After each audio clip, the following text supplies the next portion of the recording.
हसन भाई, खबरें गर्दिश कर रही हैं कि lieutenant general retired Faiz Hamid का कोर्ट मार्शल मुकम्मल हो चुका है। इस हवाले से फैसल वाडा का कहना है कि फैज हमीद को 14 साल कैद होगी। जब फौज ने अपने बंदे को माफ नहीं किया तो दूसरों को कैसे माफ करेगी? देखो, बात सुनो, बात अपने या दूसरे की नहीं होती। जब इंसाफ की बात आती है तो फिर इंसाफ होना चाहिए। और जनरल फैज हमीद, मैं तो इनको ना मिला हूँ, बहादुर साहब के साथ मेरा बहुत प्यार मोहब्बत एहतराम का रिश्तेदार भी है। मैं नहीं इनको जानता। इनके बारे में बातें बड़ी अजीबोगरीब सुनी है, जिनमें सबसे ज्यादा चीज जो मुझे अनोइंग लगी वो है कि एरोगेंस। प्रॉब्लम ये है कि जब आप इक्तदार में होते हैं तो आपको यूं लगता है मेरी उम्र 1 लाख साल होगी और इक्तदार मेरे पास रहे, ये मिजाज टकट होगी। खुदा की कसम, जाइबरत है ये दुनिया।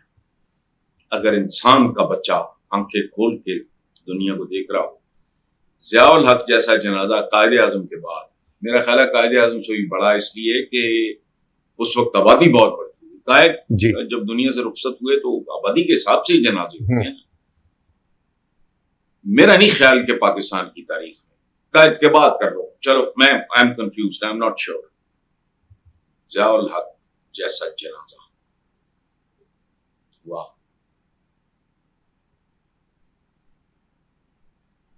उसकी कब्र पे मैं कुछ और कहना नहीं चाहता।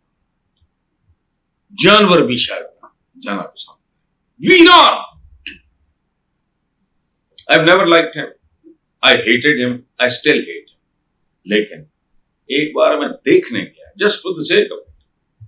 बातें शायद मैंने क्या पढ़नी थी, उसमें है ही कुछ नहीं। फादर बंदा घर पे बैठ के भी अगर किसी की पढ़ेगा तो वो कोई ऐसा इशू नहीं। मुझे देख के, मैं चूंकि बेसिकली तो आई एम अ पोएट, मैं तो एक रोमांटिक सा आदमी हूं, तो मुझे एक लम्हे के लिए ना मेरा दिल डूबा कि ये फिरौन आजम और फिर ना बंदे मैंने एक दो लोगों से पूछा, उन्होंने ये तो बढ़ता ही कोई जबड़ा स्टॉप, नवाज। अच्छा, जबड़ा स्टॉप तो जबड़ा ही था। अच्छा, उसका जनाजा भी, उसकी जिंदगी भी झूठ थी, उसका जनाजा भी झूठ। आज बंदे भुट्टो के जनाजे पे 4-6 बंदों की तस्वीरें हैं, लाश पड़ी है, 3-4 बंदे, हमारी पत्नी और कौन। आज वहां मेले का सामान है। वो सिंध के जैसे पुराने जो सूफिया हैं, जितनी रौनकें उनके कब्रों पे होती हैं उतनी भुट्टो की कब्र पे है। मैं नहीं जानता, मैं फैसला करने वाला कौन। एक मैंने जिंदगी में देखी है यजीद की कब्र, बहुत साल पहले की बात। अच्छा। वो टेढ़ी सी हुई, कोई थूकने का भी रवादार नहीं। अच्छा, ये जनरल फैज हमीद के बारे में जो बातें बाकी सुनी बनी है उनको छोड़ो। जब लोग इक़्तिदार में होते हैं तो उनके बारे में किस्से, कहानियां, मन घड़त भी, सच झूठ सब चलता है और बिकता है, क्योंकि हम लोग ऐसे ही हैं। हमारा जो सोशल मीडिया सो कॉल्ड है वो क्या है, बेशुमार चीजें, लग बेबुनियाद, ऊपर जो थंबनेल वगैरह होता है कुछ खैर छोड़ो। तो बुनियादी तौर पे ये नहीं है कि अगर फौज वाले अपने बंदों को नहीं छोड़ेंगे तो क्या भाई, क्या बाकी बचेंगे? नहीं, बहुत बचे हुए हैं। इस मुल्क में जितनी करप्शन, जितना हराम, इस मुल्क का साबिक वजीर आजम मीडिया के सामने बैठ के कहता है कि अगर मेरे असासे मेरी इनकम से ज्यादा हैं तो किसी को क्या। ये मेंटालिटी है। रोज स्कैंडल्स पड़ते हैं, अरबों के फलाना। आज ही ये अपने समा के प्रोग्राम में था वो बेनजीर इनकम सपोर्ट, तो उसकी जो थी, बल्कि आपने याद दिलाया था, वो क्या थी, फरजाना राजा चेयरपर्सन भी लुट। तो मेरे पास अब उनके शाह उस वक्त सिंधी थे, बाद में जब इक़्तिदार में है उसने तलाक ले ली, पता नहीं क्या किया। तो नाइस लेडी देखने में, मेरे पास दिल्लीपुर आया थी। वो बेसिकली पता नहीं मियाँ उसका या वो खुद, मुझे नहीं पता। मेरे बहुत प्यारे दोस्त हैं जावेद इकबाल, कार्टूनिस्ट जी, पाकिस्तान के मुमताज तरीन कार्टूनिस्ट हैं। तो वो लगते नहीं, लेकिन वो बड़े सीनियर हैं। और मैंने 22-23 साल की उम्र में उनके बारे में लिखा था कि ये उम्र चोर चेहरा है जेदी का, ये 80 साल की उम्र में भी ये टीनेजर लगेगा, और माशाल्लाह टच वुड आज भी वो ऐसा ही है। अच्छा, खैर, तो जनरल हमीद को अगर 14 साल तो कौन सी बात है, तुम्हारी जेलें भरी हुई हैं बेगौर सी। आपने और इनकी एरोगेंस मैंने ना कभी देखा ना मिला, ना मैं जानना चाहता था। मुझे जब तक कोई मिलने की खुद ख्वाहिश ना करे, मैंने जिंदगी में आज तक मेरे अंदर बेदार ही नहीं होता वो आदमी खुद मिलने आ जाए, पसंद आ गया तो ताल्लुक आगे चलता है। अल्लाह अल्लाह खैर सर, बाकी ठीक है, रूटीन की बात है। आपने एरोगेंस की बात की है फैज हमीद की, तो इन पर तो करप्शन के भी संगीन इल्जाम हैं। ओ यार, दैट टू इज एरोगेंस। मुझे पूछने वाला कोई नहीं। हम पता नहीं लफ्जों को बड़े महदूद मानों में इस्तेमाल करते हैं। You understand, that two is arrogance कि मैं तो पता नहीं दरख्त जमया सी, मैनू कोई आम मां है थोड़ी, और मैं तो 9 महीने नहीं, मैं 90 महीने बाद पैदा होया सी, या मैं मतलब नींद पागल होते हैं जो सोचते हैं कि दे आर बियॉन्ड अकाउंटेबिलिटी। ये भी एरोगेंस की एक शक्ल है। बिल्कुल बिल्कुल है एरोगेंस की। आप मेरे साथ वॉक पे जाते हो, इतनी देर हो गई है, तुमने कभी देखा है कभी कोई रेडी वाला, छाबड़ी वाला, इस तरह का बंदा अगर मुझे पहचान के सलाम करे तो मेरा रद्द अमल क्या होता है? बहुत पोलाइट, बहुत हम्बल, बहुत पोलाइट नहीं, हम्बल। आज अच्छा, जी बस ये इंकसारी। ठीक है, बिल्कुल वो बिल्कुल। हालांकि नॉर्मली मैं हम्बल आदमी नहीं हूं, मैं स्ट्रेट सा लठ मार आदमी हूं, बट अच्छा, तो जनरल फैज हमीद का बहरहाल, और जो बंदा बेचता है उसको काटने के लिए तैयार रहना चाहिए। और इस मुल्क में ऐसे शयातीन की कमी नहीं है जिनको ये बात समझ नहीं आएगी, चूंकि वो अनपढ़। एक ना एक दिन इन्होंने टोके के नीचे आना है सब।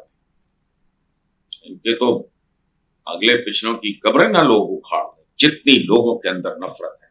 खैर आगे हसन भाई, अल्लाह आपकी जुबान मुबारक करे। हसन भाई, आखिरी सवाल है, आपके मद्दाह हैं इरशाद भट्टी।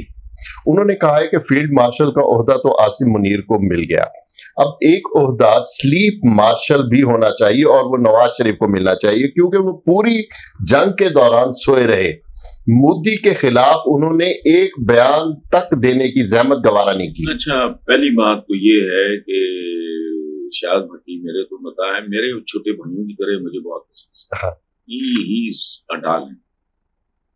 वो बल्कि एक वो मेरा 2-3 भी नहीं हुए हैं वो आए हुए थे, वो मेरा इंटरव्यू अपना पता नहीं उस पे जी जी अपना पॉडकास्ट मुझे आपके साथ बहुत सही आदमी है। और उससे मुझे एक शिकायत भी है जो मुझे पिछले, वरना मैं लास्ट मुलाकात में मैं तो लठ मार आदमी, तो अब वो मुझे मिलेगा तो मैं उसके कान खींचूंगा।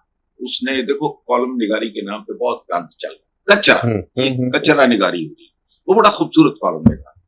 अब पता नहीं कोई इधर को पैसे ज्यादा ये वो सारा इस चक्कर में पड़ा हुआ है, उसको दोबारा चलो हफ्ते में एक आदमी लिखो। मैं तो सच्ची बात है 2-3 लोगों के अलावा किसी का कॉलम ही नहीं पढ़ता। ऐसे ही अजीबो गरीब मौजूद है ही कुछ नहीं, क्लैरिकल सा ज़हन होता है लोगों का। तो लेकिन ये जो बात उसने की है स्लीप मार्शल, तो पहली गल तो है कि नवाज शरीफ अगर कुछ बोल भी देता तो की हैसियत, हमारे आर्मी चीफ ने कहा था ना, हु आर यू। सही, मैं पूछता हूँ हु इज ही। वाह, स्लीप मार्शल।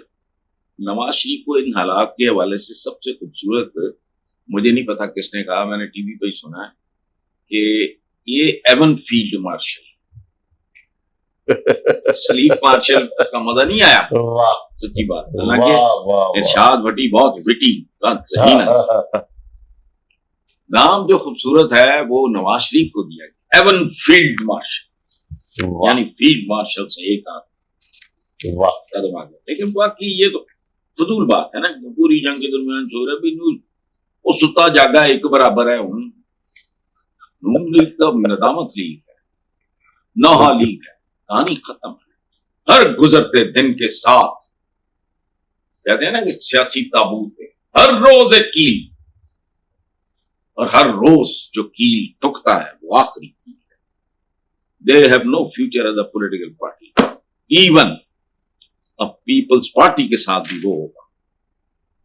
उसको तो आपने मकफूरा हो गई ना पूरे पाकिस्तान में, सेंध तक था ना उनका, ठीक है, इंटीरियर सेंध तक, ठीक, अब वहां से भी फर्क समझो।